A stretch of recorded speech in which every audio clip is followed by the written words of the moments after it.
नमस्कार मित्रांनो, अंगणवाडी सेविका असतील, अंगणवाडी मदतनीस असतील यांचे मानधन अदा करण्यासाठी राज्य सरकारनं निधीचं वितरण करण्यात आलेलं आहे।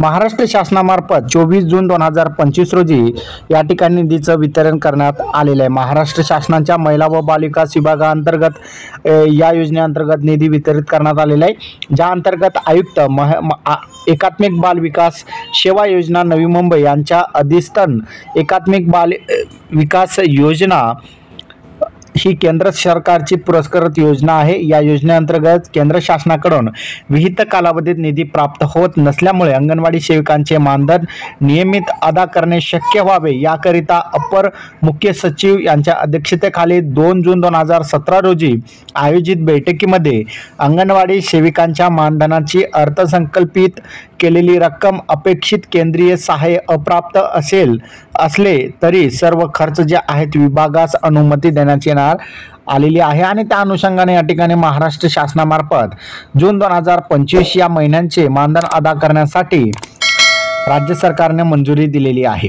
या अंतर्गत बघितलं तर अर्थसंकल्पीय तरतुदीनुसार या ठिकाणी 25,252 कोटी एवढा जो निधी आहे मंजूर करण्यात आलेला होता, ज्यामध्ये आहार असेल, अन्न पोय असेल, या खर्चांसाठी 60% निधी केंद्र सरकारचं होतं आणि त्याचबरोबर 168 कोटी जे आहे राज्य सरकारचं निधी होतं ते अर्थसंकल्पीय तरतुदीमध्ये मंजूर करण्यात आलेलं होतं।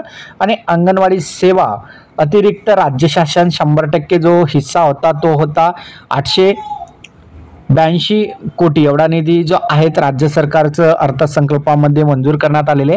यामध्ये बघितलं तर 1302 कोटी एवढा जो निधी आहे एकूण निधी या ठिकाणी लागणार होतं, त्यासाठी अर्थसंकल्पामध्ये मंजूर करण्यात आलेलं होतं।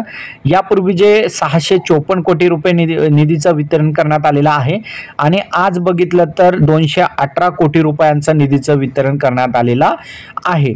तर अशा प्रकारे बघितलं तर यामध्ये जे आहे जे वेतन असतील, अंगणवाडी सेविका असतील, अंगणवाडी मदतनीस असतील, त्यांचं या ठिकाणी जे वेतन थांबलेलं होतं ते वेतन त्यांच्या खात्यामध्ये मिळतील।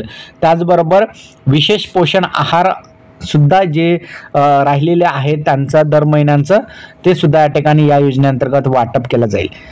तर अशा प्रकारे बघितलं तर या ठिकाणी राज्य सरकारचा हिस्सा, केंद्र सरकारचा हिस्सा आणि राज्य सरकारचा 100% हिस्सा असे एकूण जे आहेत 218 कोटी रुपये या ठिकाणी मंजूर करण्यात आलेले आणि या निधीचा उपयोग जे आहे महिला व बालविकास विभागाअंतर्गत या ठिकाणी अंगणवाडी सेविका असतील, मदतनीस असतील, यांचे मानधन जे राहिलेले आहेत त्यासाठी या ठिकाणी खर्च केले जाणार आहे। हा व्हिडिओ तुम्हाला कसा वाटला कमेंटमध्ये नक्की सांगा आणि चॅनलवर नवीन असाल चॅनलला सबस्क्राईब करा। धन्यवाद।